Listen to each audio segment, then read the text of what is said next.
ginagampanan ng edukasyon sa bawat tao. Tulad ng isang halaman na nagsisimulang mga binhi. Kinakailangan nito ng sapat na tubig at sikat ng araw upang tuluyang magkaugat at sumibol ang unang mga dahon nito.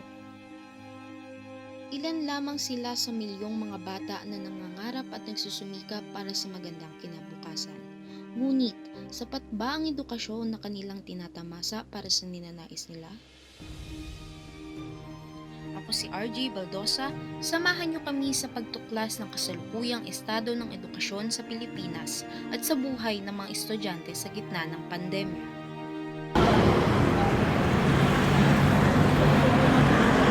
Hi, anong name mo? Jillian Ylazza. Hi, Jillian. Ilang taon ka na? 10 po. Saan ka nakapasok? Kasama yung Ayunon. Anong grade ka na to? Para po. So, kumusta naman pag-aaral mo? Okay lang naman po. Miss mo na ba pumasok sa school mismo? Yung mga friends mo, miss mo na rin ba? Kasalukuyang nasa grade 4 si Jillian, bagaman nasa murang edad pa, ay batid na ang kahalagahan ng edukasyon sa buhay. Hi! Anong name mo? Ito may Ayunon po. Liza? Ilan taon ka na? 10 po. Ay, 11. 11. Naka-11 pa lang. Saan school ka nag-aaral? Likha po. Likha Elementary School? Apo. Kumusta yung pag-aaral mo? Okay naman po. Miss mo na ba yung mga friends mo? Sa school mo? Siyempre, bukod sa friends mo, din sa school mo, sino pa yung nami-miss mo? Yung mga teacher ko. Hindi ka naman ba nahihirapan ngayon sa situation? Learning? Hindi naman.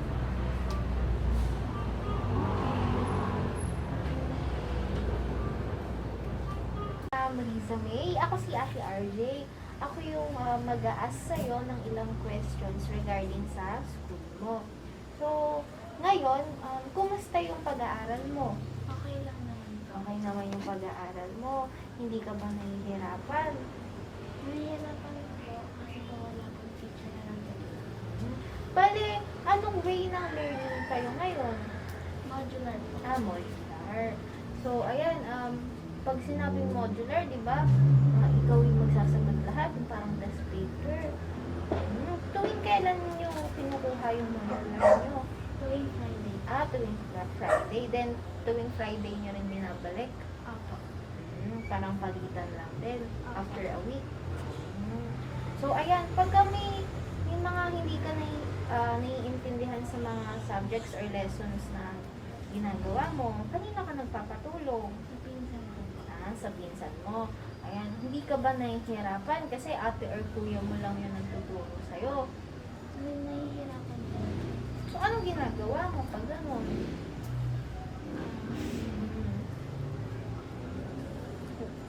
Mas nagtatanong ka sa kanila para maipaintindi sa'yo yung mga subjects or lessons na itatakan mo, no? Then, hindi mo ba namimiss yung mga kaibigan mo? Kasi dati, pag nasa school kayo, magkakasama kayo, di mo, nagsasagot, magkakasama kayo, magtatanong kayo sa isa't isa. Hindi mo ba namimiss yung gano'n? Namimiss. Namimiss mo. So, gusto mo na bang pumasok sa school na Opo. Then, gano'n ba kahalaga sa'yo yung pag-aaral? Sobrang halaga. Bakit? Bakit? Natin makamit po yung trabaho. Para makikamit yung gusto mong maging paglaki mo. Ano yung gusto mo paglaki mo after graduate mo? Ano gusto mong maging? Doctor. Ay, doctor. So, anong gagawin mo para makuha mo yung gusto mo? Na maging doctor, ang gagawin mo? Nag-aaral po naman. Nag-aaral. Okay. Siyempre, hindi lang pag-aaral lang ifo-focus mo or ipa-priority mo, di ba? Pati family mo. So, hindi susundin mo si mama at papa sa mga inuutos. Ganyan. Diba? So, hindi ka naman medyo naboboard pag ikaw lang mag-isa nag-aaral. Pero ang ginagawa mo para ma-lessen yung board mo?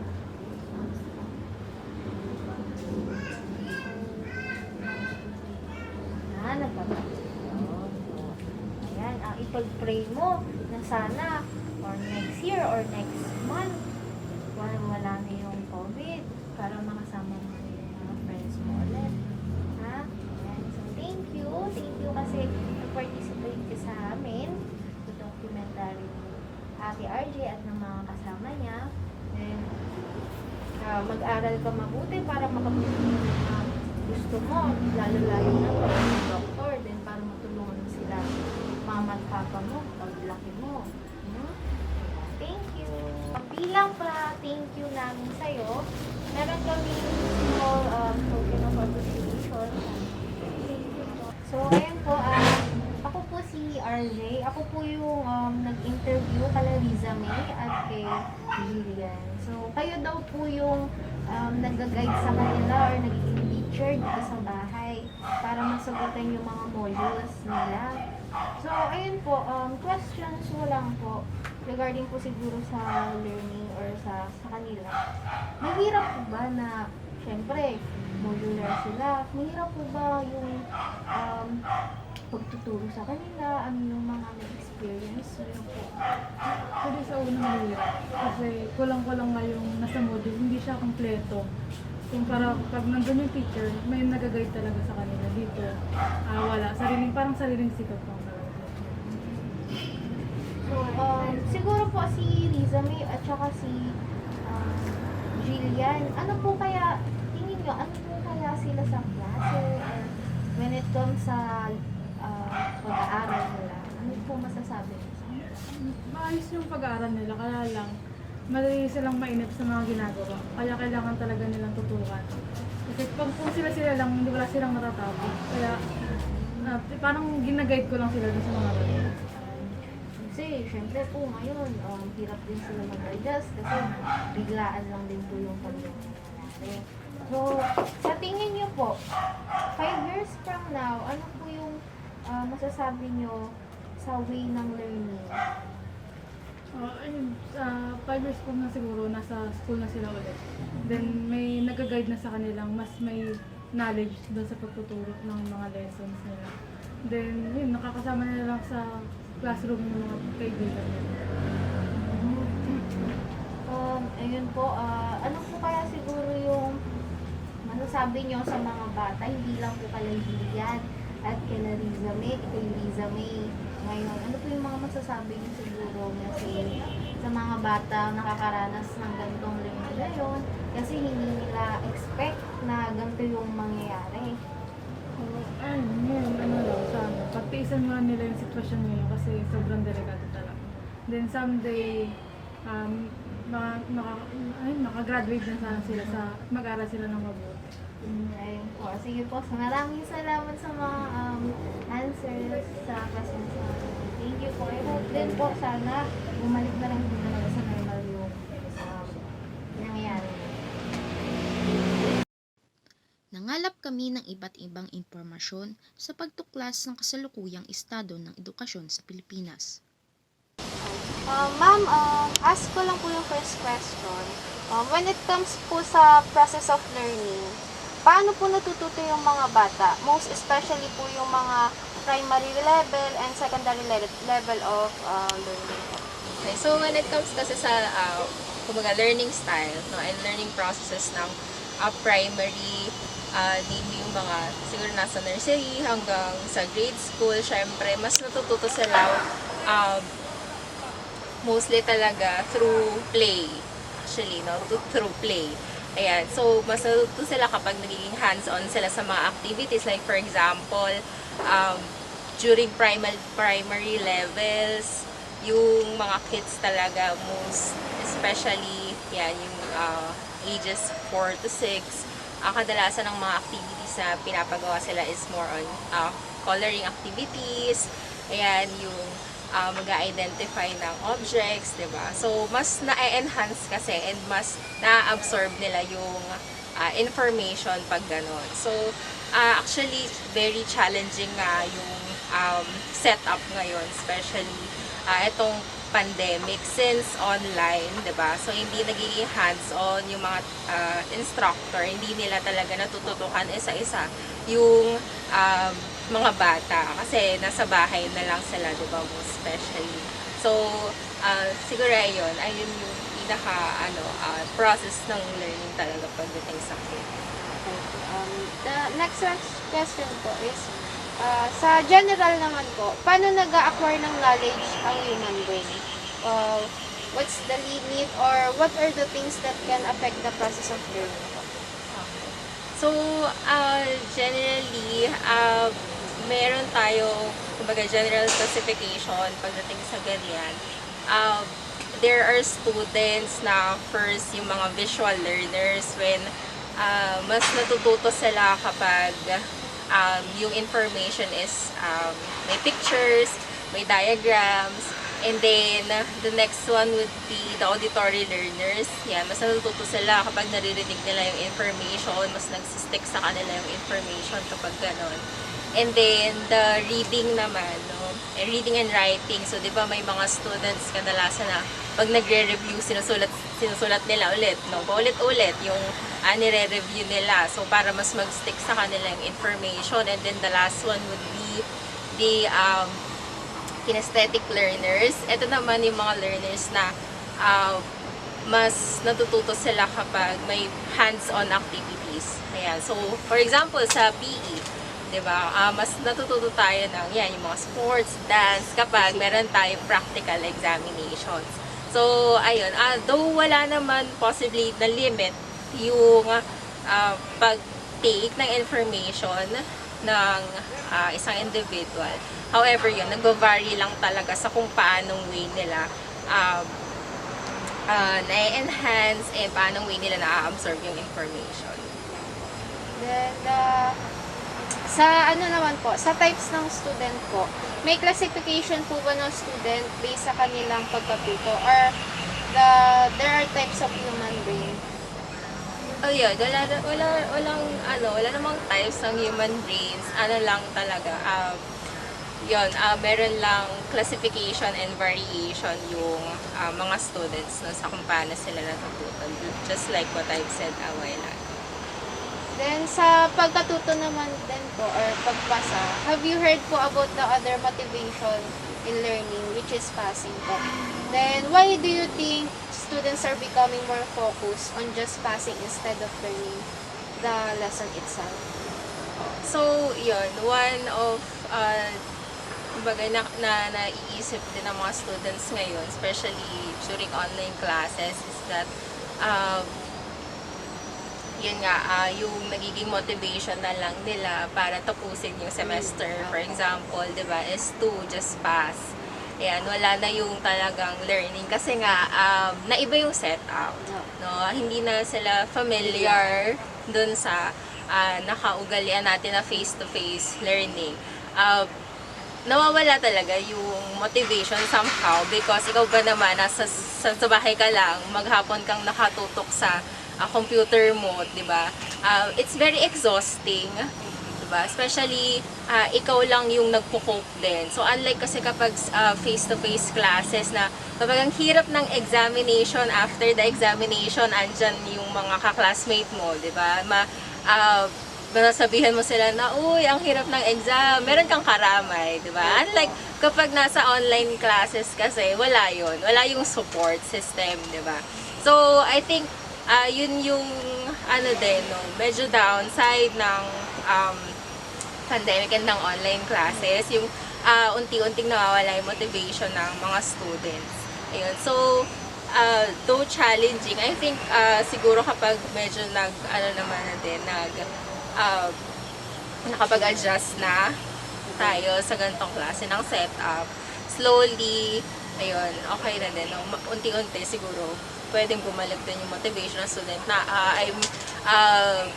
attending this class for me to learn, o hindi lang basta makapasa. Then yung last question po, para po sa inyo, ano po yung mga motivation na pwede nyo pong sabihin sa amin para ma-encourage po kami ituloy yung mga, sa lesson, sa study po. Ano po yung masasabi nyo po? Ano naman, I know it's hard, not only for the students, Yes. pero for the instructors as well. Pero just think of this as a challenge na kahit ganito yung setup, nasa sa atin pa rin kung magpapadala tayo or talagang gusto nating maipursu talaga since nga, di ba, nag-aaral kayo, not just naman para lang makagraduate. It's also for your future naman din. Ayun po. Maraming salamat po.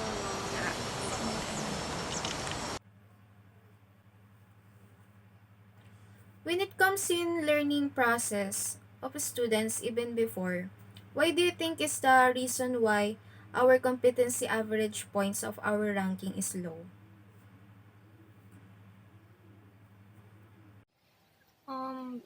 The reason why the competency rank in education in the Philippines was low is that perhaps because we don't have enough number of competent teachers that teaches students to become competent. I think poor skill in teaching could affect students' learning and their competency in the future. And somehow, students find it boring to learn some particular subjects because the learning environment inside the classroom was not that good. And also, the government funds that we receive in our school was not that enough to support and to build some learning facilities to cater students' learning experience.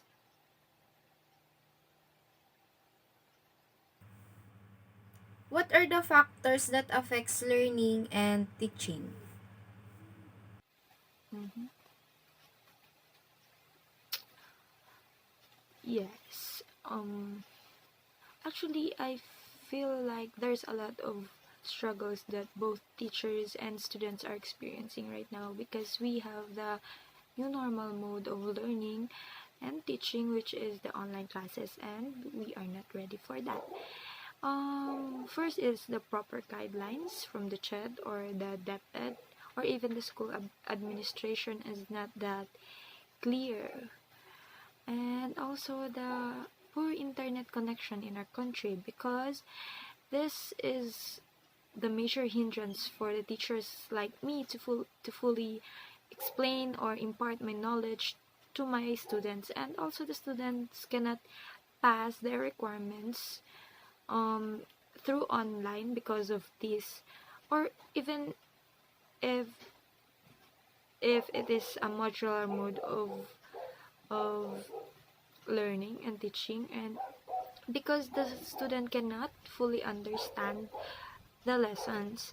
And also being in the new normal is, for me, I think is abnormal because this is a new approach and learning and teaching that no one is ready to do, to face and to apply. um for me, we should not force ourselves to fit into someone's shoe just to prove to everyone that our country is capable in doing this or that. We must think about the quality of the education and the student that we produce, not the quantity.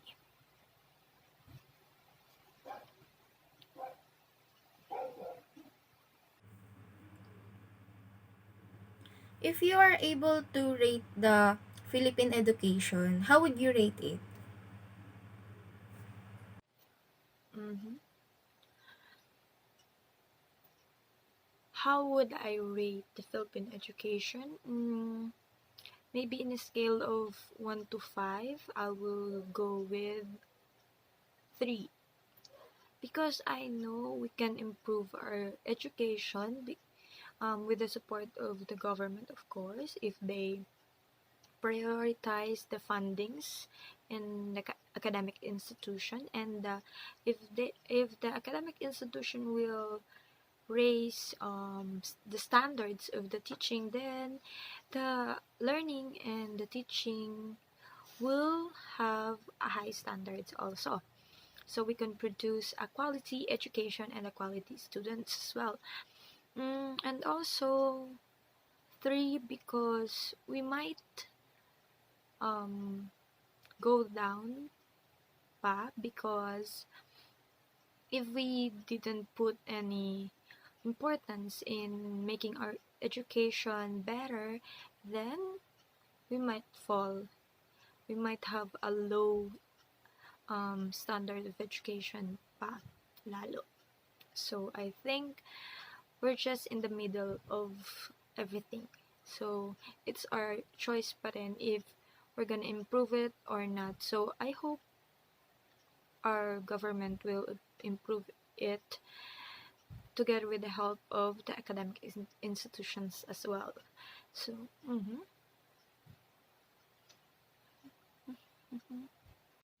Sa kabila ng mga pagsubok na ating nararanasan, mananatiling may pag-asa upang makamit ang inaasam na pangarap at pinunlad sa hinaharap. Muli, ako si RJ Baldosa.